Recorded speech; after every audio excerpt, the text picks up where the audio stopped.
wafashe nyine urumva ya mpano yahamagaraga video call sibyo already Sasha muting wawe we ndi kukumva Godfa ndi kukumva mutinga sheri mutinga wagira ngo uri muri maternity tasha ndi kukumva no kuvuga ngo ya mpano we yafashe telefone yego afata umwana w'umukobwa amushyira mu cyumba arababura urimo kunyumva arababura arangije ntituzi niba yarahamagaye abantu 1000 urimo kunyumva niba yarabahamagaye abantu 100 niba yarahamagaye abantu bangaye ntitubizi amakuru avuga ko urimo kunyumva aya mashusho ari kugenda asakazwa yafataga telefone agahamagara umuntu agafata wa kabiri amashusho se icyo munihanganire we nanjye ayo mashusho murayafite ego ata Godfa wabonye amashusho ya mpano narongera akagaragara hasi ya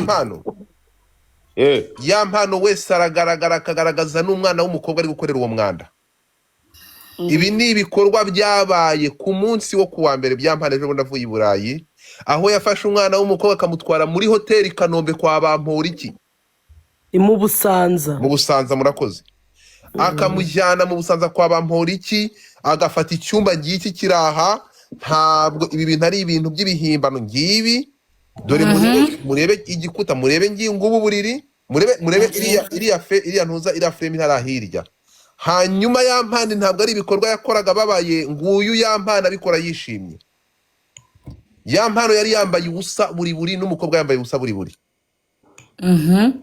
ibi ni ibyo mbashije gushyira cyangwa nibishobora kuza ahangaha tukibaza yarongeye no tukibaza ibi ngibi byo turaza kubisobanura gute turaza kubyita ariko Godfa ngiye nubwo utaritse ngo nsoza ariko nari ndimo ndakubwira ni hari igihe twebwe tuba turi kuvuga umuntu nyine tuvuga wenda ngo yamano ngo yakoze ibintu ariko mu by'ukuri nyuma wazajya gusanga ugasanga ntago ameze neza nawe Brian niyo mpamvu abaturage beza tuzanga tugatabaza tukava mu nzego zibishinzwe zifatire zikumira ibyaha bitaraba ibyo birakabije pe gusa ariko Brian wibuke yuko nanone hari igihe umuntu uri kumva aba afite iyo ndwara nyine y'ibyo bintu by'ubusa gufotore ibikimana aba ari nk'indwara kuri uri kumva ariko abantu benshi none se najye mubaza ikibazo indwara y'umuntu yafungisha abandi cyangwa umuntu baramufata bakajya kumuvuza agakira ya mpano bagiye kumuvuza kuko ntabwo tuzabona gereza ubu bagiye gufata abandi bantu se abagerekeho ibi nabyo none se kubushize yavuze ko video yagiye muri telefone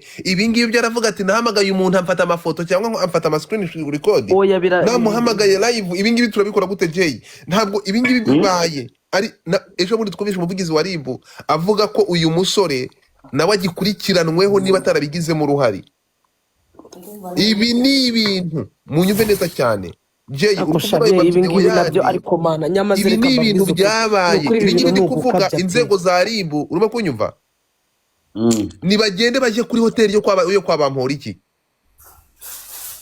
bari muri record uyu musore kuwa mbere yaragiye yishyura icyuma mu mazina ye ntabwo arangije akoreramo uyu mwanda Godfa oui ndabizi neza araza kuganirizwa ko na nimero ye ntiriho cyangwa se akaba atifitiye icyizere ariyo mpamvu afata buri mukobwa wese baryamanye video avuga ati we nzayereka inshuti zanjye bamenye ko hahiye oya ninjoro yakoresheje aya magambo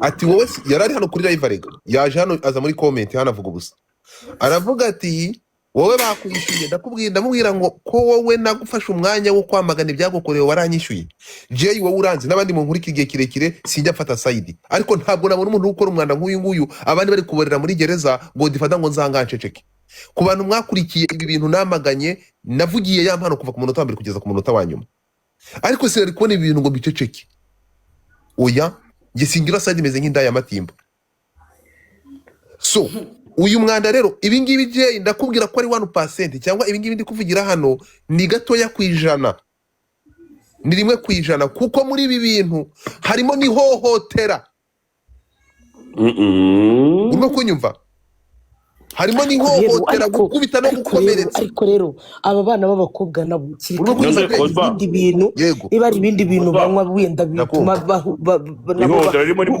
kujya muri video ariko ntari kumva ako se ubundi Brian iyo umwana w'umukobwa bateretse video hariya nawe agatandaraza akajya yigira ibintu utamenya ngo ni attraction we ntago abatekereza ibi bikorwa nabyo biteye iseseme wa mugani, ibi bikorwa bigenda hariya, ariko ku rundi ruhande reka tuvuge ko nko mu mashusho nabashije kubona, nko mu bintu nabashije kubona n'amaso yanjye, urimo kunyumva kugeza uyu mukobwa avuze ariko ugomba kurindwaza victime kugeza aya masaha, byagaragaraga ko ari gukorerwa ibintu atagizemo uruhare. Yego urimo kunyumva Jay? Byagaragaye ko ari gukorerwa ibintu atagizemo uruhare kuko amashusho agaragara. Uburyo uvuzemo ko wari ugiye kuvuga nk'aho video nawe wayibonye yakugezeho. Reka urabizi ko hano ibintu byo kuvuga ngo bya video yakugezeho nta video nabonye nta niyo nzapfa mbonye.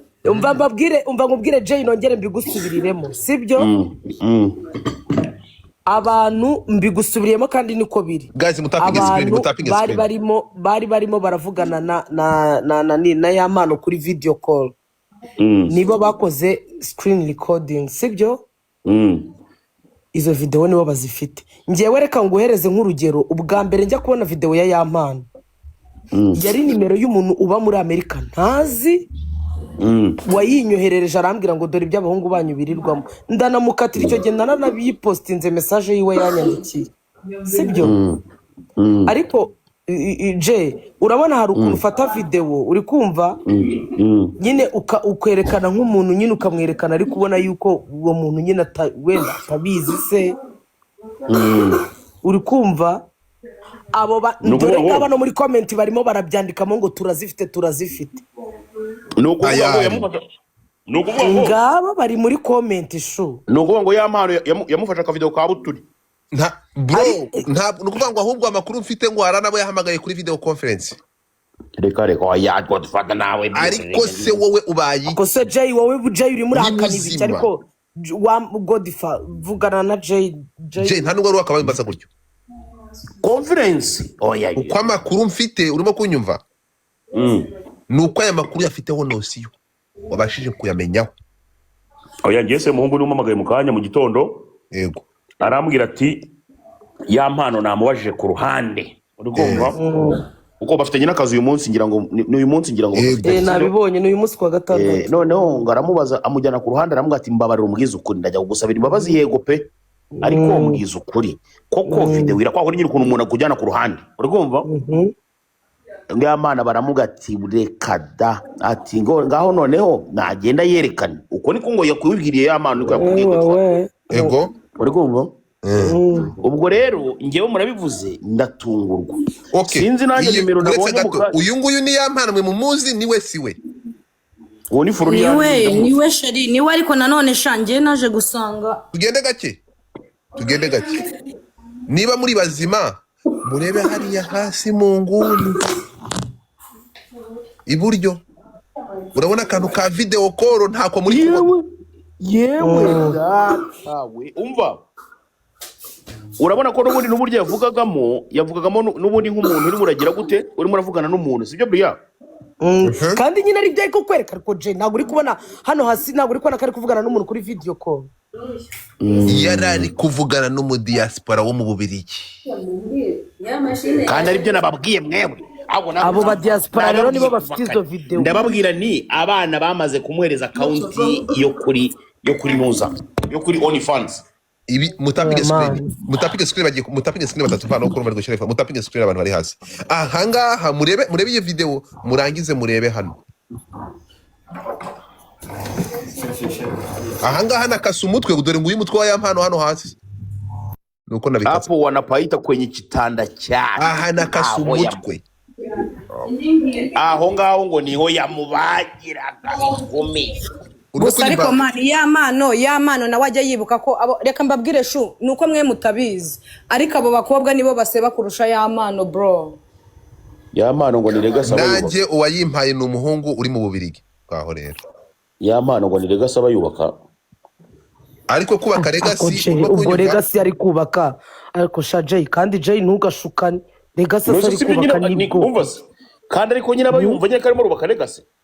Ariko DJ nanone urabizi ko hari igihe ukundana n'umuntu uba hanze mukajya muvugana video call n'amasex. Ariko surunguru ruri he kwa nakarongora rugoryi ntabwo uri nagiye kwa muganga. Umva wowe tesha tesha karara sha je reka rero nawe nkubwire umva yafashe reka je video sha uri kubona Godfa je reka nkubwize ukuri nawe iyo menace turayirambiwe turayihaze pe